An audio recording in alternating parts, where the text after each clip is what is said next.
Welcome to Hospice Hour with Beyond Faith Hospice owners Becky Richardson and Mitzi Thomas. Beyond Faith Hospice is nurse-owned and spiritually led. It has now expanded to 7 locations in over 29 counties throughout North Central and West Texas. At Beyond Faith Hospice, we emphasize compassion and comfort when providing hospice care to our patients at this stage of life. We believe in a sincere and intimate relationship between the hospice team, the patient, and the family members. During this hour, you will learn about the facts versus myths of hospice care. Hear firsthand from our owners, nursing staff, and medical professionals about the benefits of hospice and referring sooner. We will use this time to share valuable hospice education and help you understand on a deeper level the true quality of life that exceptional hospice care provides. Good afternoon. All right. So we're here with Dr. Jones, who is our medical director for Beyond Faith Hospice in Graham, and has been with us for how many years, Dr. Jones? Maybe too many years. Too many? I don't. How many years has it been? I think it's been 10. Well, when were you founded? Well, 2013. Yeah. It was shortly after that. Mm-hmm. Yeah. It's been at least 10 years. Yeah. So tell us a little bit, Dr. Jones, about yourself and what you do and why you do what you do. So I'm a family doctor. I've lived in Graham since 2001. I have my own practice here. I have great partners, busy at the hospital. I've always been busy in the community, working as a team doctor. One of the things that I got drawn into doing early in my career here in Graham was hospice.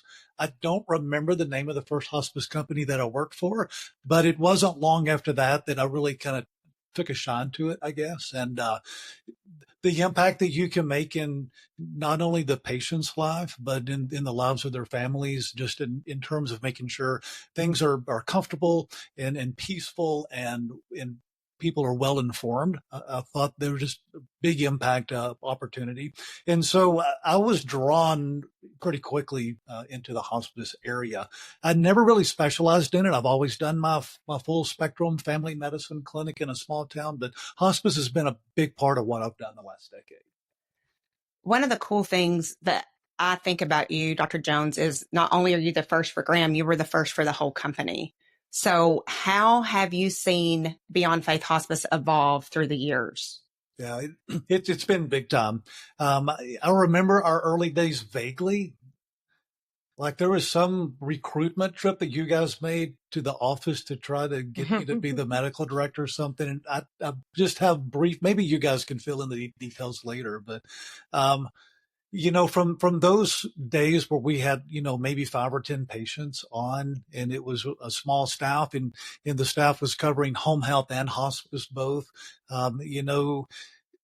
those were simple and fun times. And there have been lots of challenges, I think, over the years as the company grew, as our responsibility grew with more and more patients. And, it's been, I think it's just been a labor of love for everybody. Without the heart being in it for hospice, I don't know that the system works very well because it's challenging and difficult. But Becky, I think you ladies have done a great job, Mitzi and Becky, because it's just a hard thing to pull all of this off, to keep all of the ducks in a row, to keep staff covering everything 24 hours a day. And when times are hard and the cash flow's not coming through, and that happens in business, or, if you have 3 nurses bail out and they've got called for the next 2 weeks and now you're scrambling. I mean, those are big obstacles. And, having watched the way the company has pulled through those trials and grown from them, learned from them, it's just become a really good organization that delivers top-notch care. Awesome. Thank you. Yeah, for sure. Very kind of you to say. I remember I think we came to you to recruit you and talk to you, but then you came back to the office because I remember very distinctively you had the contract with you and you had signed it.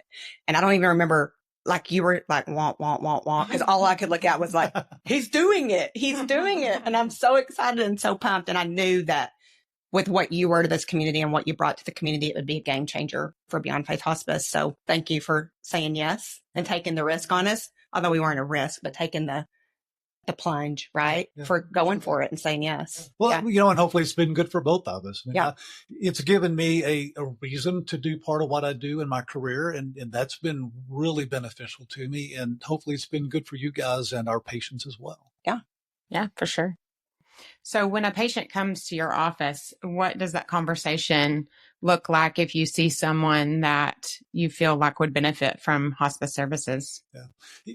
I think it starts, Mitzi, with having the right rapport with the patient. If it's somebody that you're just getting to know for the first time, it's really difficult to jump in there, very frankly, unless the situation requires it. There are cases like with advanced heart disease or cancers where it's just pretty apparent that we better get hospice involved right away. Fortunately, out here for me, those kind of cases have been few and far between.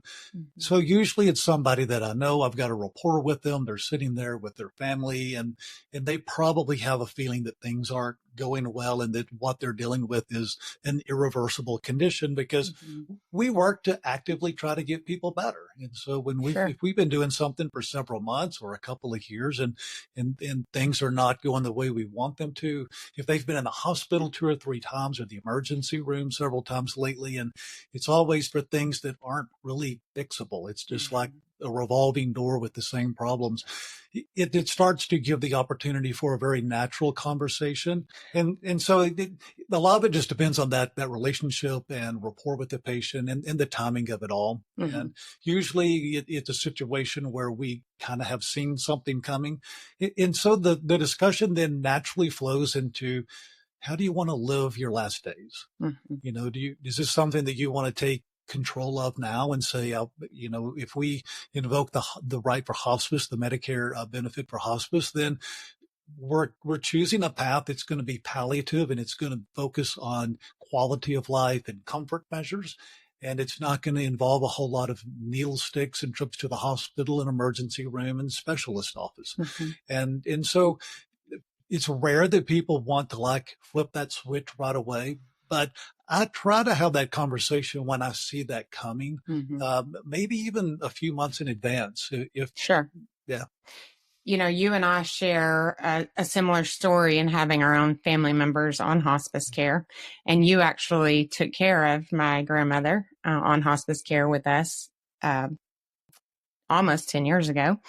And I often tell people that is the one regret that I have, is not choosing hospice sooner.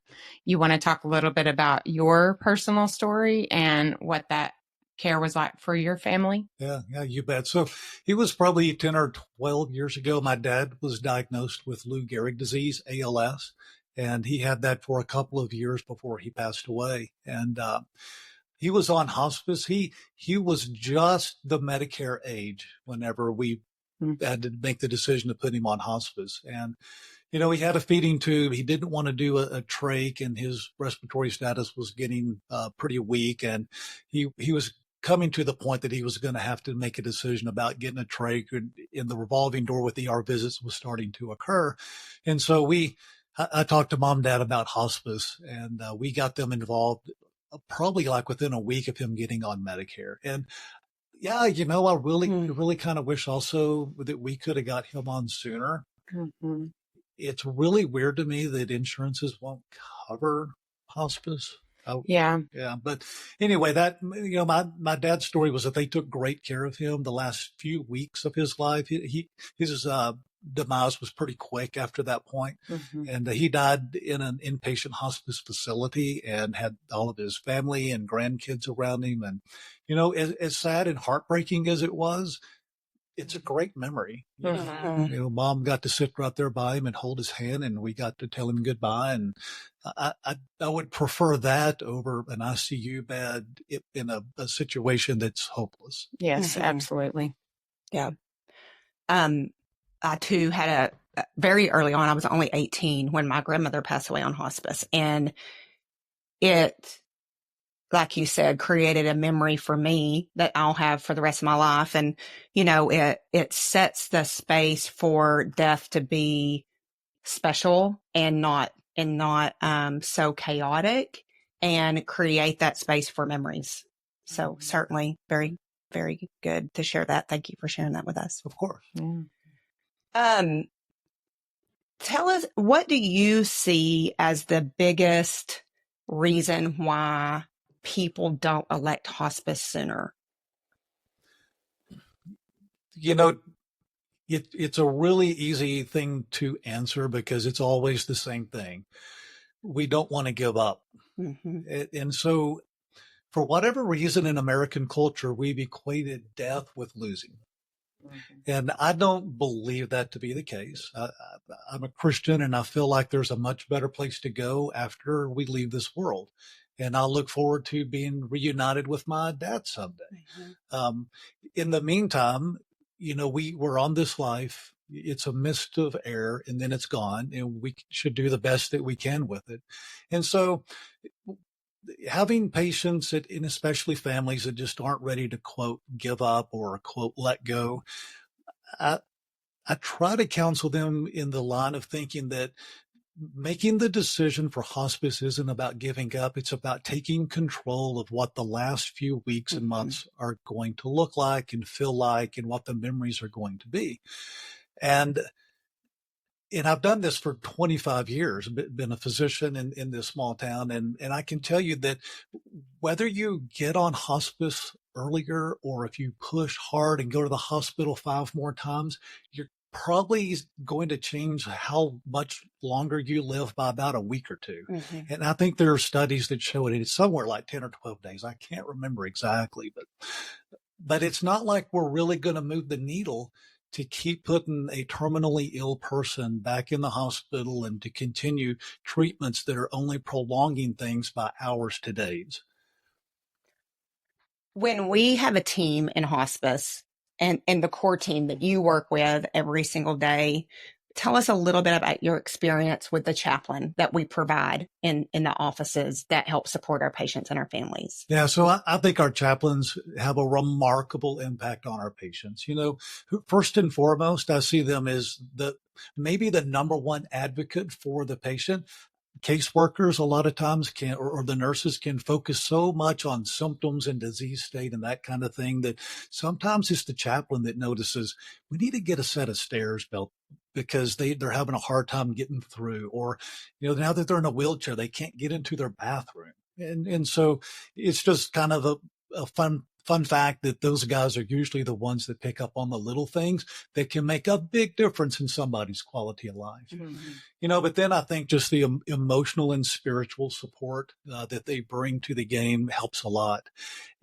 Our chaplains are Christian, but you don't have to be a Christian to benefit from their services. I think that their respect for other religions is you don't see it a whole lot because of where we are geographically, but I have seen it before, and they're incredibly respectful and knowledgeable. And I think that just providing that extra level of emotional and spiritual support makes a big difference. And these guys do it really well. People ask me a lot, what sets us apart? If you go in and try to tell somebody about hospice, they'll say, why are you different than this hospice, right? And most people, I feel like, have the core disciplines, have the core value system of hospice down, right? But I feel like something that we do that really sets us apart with our chaplains and with our team is our bereavement care.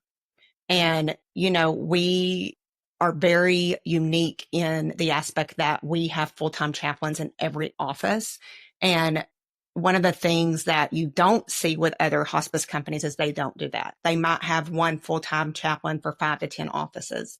So, something really special and unique for us is that those chaplains get to go in and develop those relationships that you're talking about, to be able to see that change in condition that they might need, or to be able to speak to the nurse or the aide, this is what I'm seeing. So I'm glad that you pointed that out, because that is very unique to us and does set us apart.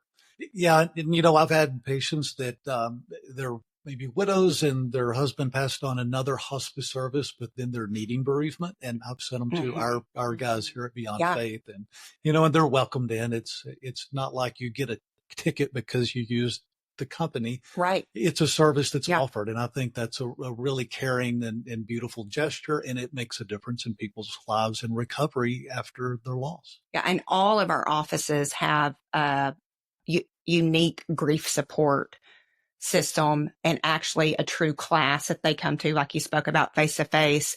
And that is also something that most hospices do not provide, and that we provide that for the support for the family and the bereaved party afterwards with that grief support group. What about our aides? So the aides are the all-stars. Yeah. I mean, they're the rock stars. they really are. Yeah. Whenever you talk to patients and ask them, how's it going with hospice? The first thing you want to talk about is their aide. If it's a little bit or whoever, it's just like, they are so sweet. They're always there, for the, if it's a husband that's on, for the wife to be able to trust somebody to come in and do some extra kind of intimate things with a person. It takes a special person. And I'm really proud of our aides. We have the best in the game. We do. Yeah, for sure. Yeah. Along with the AIDS care, can you explain for our listeners what that looks like if you're speaking to a family that might be using home health services and that has maxed out that benefit and are considering going to hospice? What the difference in that looks like? I'm going to give this a good try. I mean, that's kind of a technical thing that might be a little beyond my scope, but the impact I think that I see pretty regularly is that, with home health, you've got a nurse coming out or you've got therapists coming out, maybe for a short period of time, an aide that's coming out to try to get a person better. And so they're looking for a trajectory where somebody's getting closer and closer to being ready for discharge from home health. And of course, our aspect is just the reverse of that. Whenever we're on hospice, we're looking to keep somebody's symptoms under control as they continue to get worse, which is the natural disease course. And so we're going to have a ramping up of that care as opposed to a declining or, a Absolutely. it's the opposite of escalation. So, so with hospice, as the need grows, the need is met. Yeah. More holistic and in the care and comfort of all the needs of the patient for as long as they need it. Yeah. Holistic is not a word that I would throw around lightly, and but I agree wholeheartedly. It is a holistic approach. Whenever you're treating somebody who has a terminal diagnosis and you're going to understand their disease state, make sure you stay ahead of their symptoms and manage them well, and then attend to the emotional and spiritual needs of the patient and the family. And that spills over sometimes into even, if they're having financial difficulty, there's some things that can be done to help the family out in different regards. Just a lot of use of volunteers and different support networks. It's really a beautiful place where a lot of really good efforts come together at one time. And it is a holistic approach. You're right. So what do you tell the families when they ask if they're going to lose their doctor, if that's not you? So I don't have to face that because they go to hospice and I'm the medical director, but if they have a number of specialists and you're their primary doctor and they don't want to lose all those specialists. So am I asking you too difficult a question? So how would you explain to your hospice, or how do you explain to your hospice patient, yes, you are giving up your specialist, but you still have me and I will function in this role now? Yeah. Well, they don't need them anymore. I'm trying to find the way to say this very politically, but let me just spill it out. Why would you want to go keep seeing the people that are going to keep wanting to run the test on you? I love my specialist. The people that I use for consultations are wonderful doctors, great people. I know them well. We have each other's cell phone numbers. When we talk, we always check in on families. I mean, no disrespect to any of them, but there's a time and a place for that role. And it's really not whenever the disease state is advanced and the diagnosis is terminal. And if the mindset of the patient and family is to go towards a palliative approach. To be real honest with you, I don't know that I come across that one a whole lot. Most of my patients are like, I am done going to see my lung or heart doctor. It's an hour and a half drive and I'm exhausted. And I see them or their PA for 5 minutes and they tell me they keep taking the same medicines and I'm out the door. So I don't think it's a hard sell. I like that answer. No, that's a good answer for sure. All right.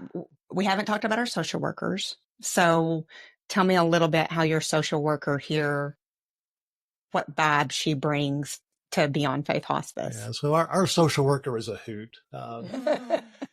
She and I love to tease each other, and so it's a lot of fun. And, anytime she asks me for a favor, I like to tell her, no, never, ever would I try to help you out.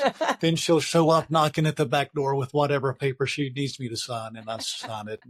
I love Ann, have a lot of respect for her. She does a good job. She, along with the chaplains, is a very strong advocate for our patients. Yeah. She's a straight shooter too. She is. I appreciate it for sure. And she goes above and beyond the call of duty of a social worker. Are they going to listen to this? Yeah. Oh my goodness. So you better be nice. Make sure I'll watch my people. And of course, certainly last but not least of our disciplines, our nurses.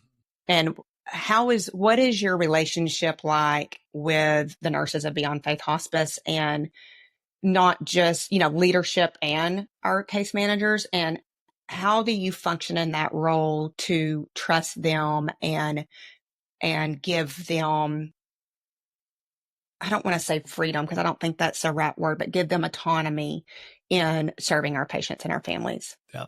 Yeah. So that's something that's definitely grown over time, right? I mean, it wasn't like I could start as medical director and the next day. Absolutely. Yeah. But with time and with the same people being here for so many years, which is very unique in healthcare and in nursing, I've grown to have the relationship with the nursing staff that they know what I'm going to do before I'm going to do it. Right. And we've got protocols in place. And, as I go through that, have gone through those things with them over the years. And as we have, had new staff come on and old staff leave from time to time, just that opportunity to let them understand what I want done in a certain situation. And I never want them to feel like they're having to be autonomous. I want them to always know that I've got their back 100% of the time. But at the same time, if there's 70 patients on the census, I cannot be available 24/7 for every question that comes up. And so we've just spent the last decade getting those protocols into place so that they know the best route to take. It's very clear. If they have any questions, there's a chain of command that you can ask questions up, and I'm at the top of that, and I never mind getting a question. So I think that it's a two-way street. Number one is that I have grown to trust them because they have consistently made good decisions, made good choices. And I think they felt comfortable doing that because they knew that I had their back. And so the support was there both ways. Yeah. And it's just been a kind of a natural organic progression, I think, over the years to be at the point where it is now. Yeah. And I feel like it really, I hate to keep using that word, I feel like, but I'm going to get better at that. It definitely puts us at an advantage point because we have long-term leadership and they are able to, like you said, read your mind before you even read it. Yeah. And so it's been very helpful in setting that standard of care very early on for our patients and family that has trickled down from you through the years, and leadership has taken that on to trickle down to our case managers. And it's such a high level that there's that trust and that value system in place. Yeah. I mean, I think without it, patient care can be delayed.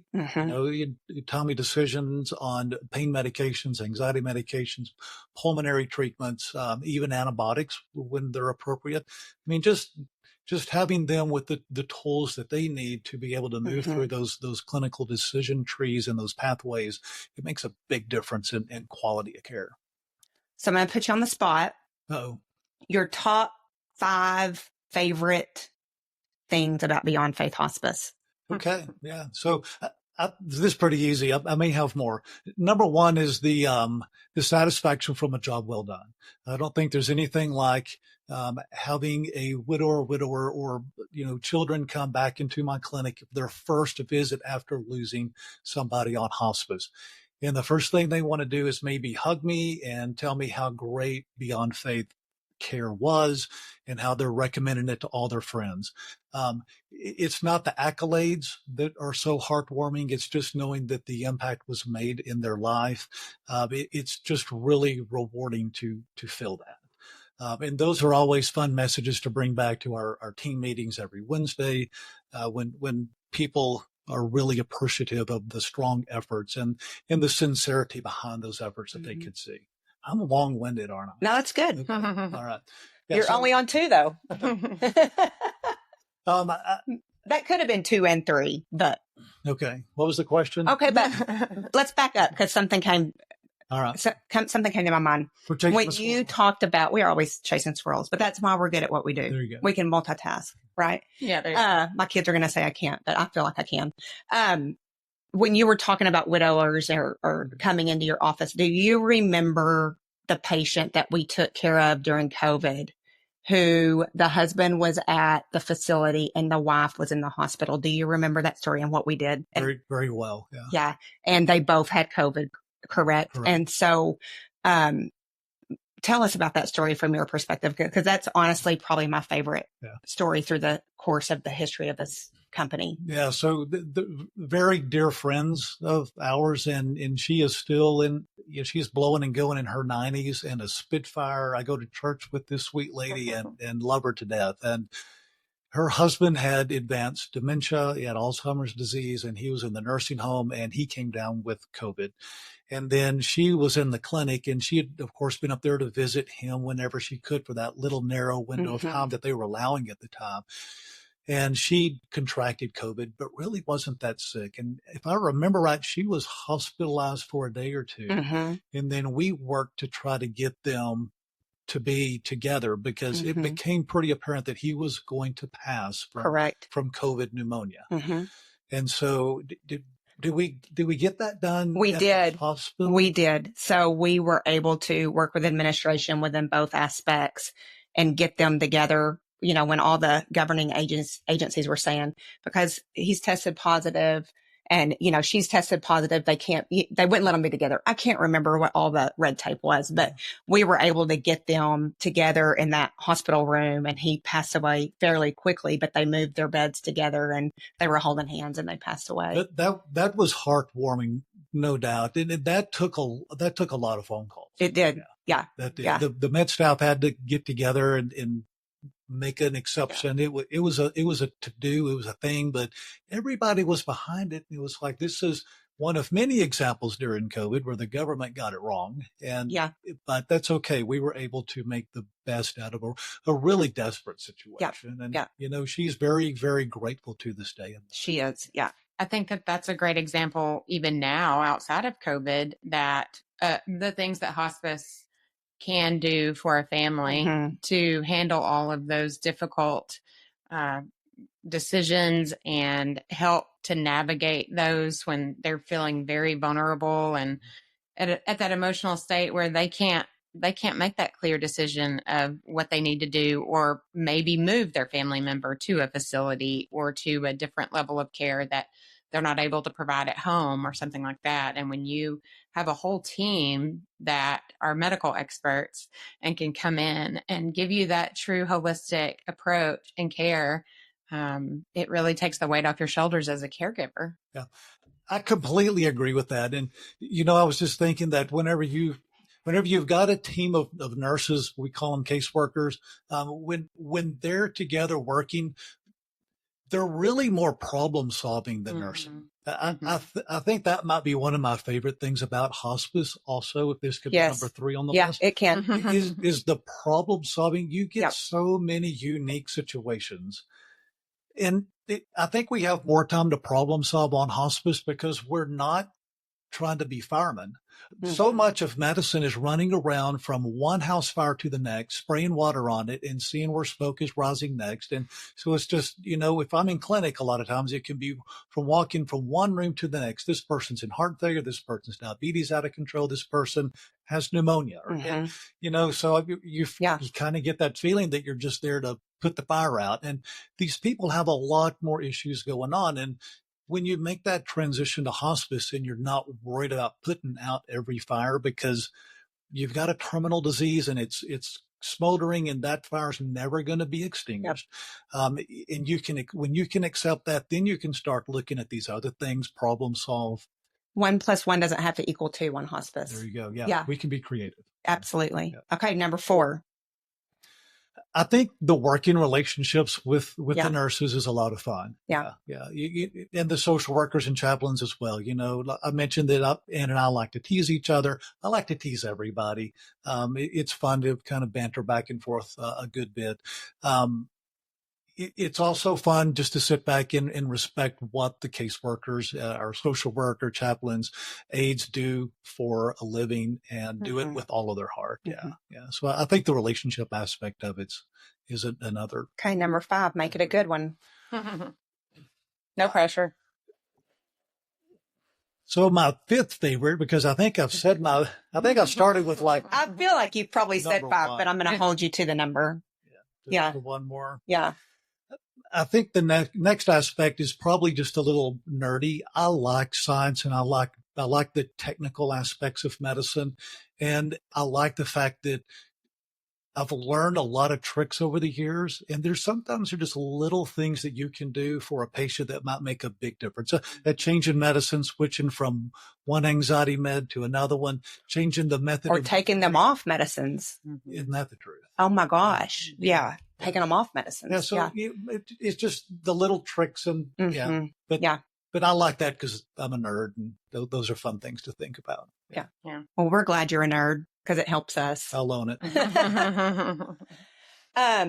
Tell us a little bit about what you are doing now in your practice and in your business now. I mean, I know it's not just hospice. So tell us a little how you have the full, what am I trying to say? The full piece of your practice. Can I talk about my new side hustle? Yes. Are you giving me permission? I am. Yeah. Thank you, Becky. Yeah. Small plug. Yeah. So I still have my family medicine practice. I've hired a nurse practitioner, Kelly Darden, who's from the community. She has been gone for about 15 years, but has moved back. It took me a while to get her hooked to come back. And, she was warm to the idea a lot of because I took care of her. We took care of her father when he was on hospice several years ago. And so I got Kelly to come back to help me run my clinic and take care of what I call my brick and mortar operation because I've really gotten interested in longevity medicine. I'm not a functional medicine doctor, but a lot of longevity medicine spills over into that realm. And I have discovered a really neat intersection where traditional allopathic doctors like myself can start to bring in a little bit of Eastern medicine, understand some of the more advanced things about longevity medicine and the science behind it, and then start to make changes in people's lifestyles, changes in people's mindset and frame of thinking about their health and their wellness and their activities and their habits, and then specialized treatments that we can offer to really help to take a living human further. The idea is to stall aging, if not reverse it. And it has been done in like mouse studies. And, we're a lot more evolved than mice are, but the science behind it is very strong. There are studies being done with different treatment regimens that look promising. And I like to think that I'm kind of out there on the edge of this. I don't want to be on the bleeding edge and doing weird, wacky stuff that we'll regret later. So I vet this stuff really carefully, but it's been a lot of fun for me. I mean, we had to start doing this, Becky. I'm 50 something. I know. So, but I told you we had to do it. Yeah. I started looking at this about 5 years ago and really jumped in a couple of years ago, starting the new business. And it's been a lot of fun. Yeah. I love learning. I've started to work with more clients, a lot more one-on-one, and that's been a real joy. Well, and I will say this as your friend and not just your working with you professionally, but you put passion into everything that you do. And I saw that with hospice and helping us get hospice going and have the community believe in us and trust in us. And I see that in your business now that you're doing. And I respect you for that passion, because this respectfully also, there are a lot of physicians that don't have that passion. And so we were really blessed to have you on board to do that. And I love seeing that piece of you in your new business and your new side hustle. Thank you. You're welcome. That was nice. Yeah. And I think when you first came to Graham, Texas, America, I was working at the hospital in labor and delivery. And if that was 25 years ago, you didn't have any gray hair then. So, Starting to show. Yeah. So that side hustle does come in handy once you're in your 50s. Yeah. Well, we're grateful to have you today, and thank you for being our first guest on the podcast. And I can't wait to see how it turns out. Yeah, it's awesome. Thank you. Thank y'all for having me. This was fun. Yeah, it was fun. I'm Becky. I'm Mitzi. Thank you for joining us for this episode of Hospice Hour, where every hour counts.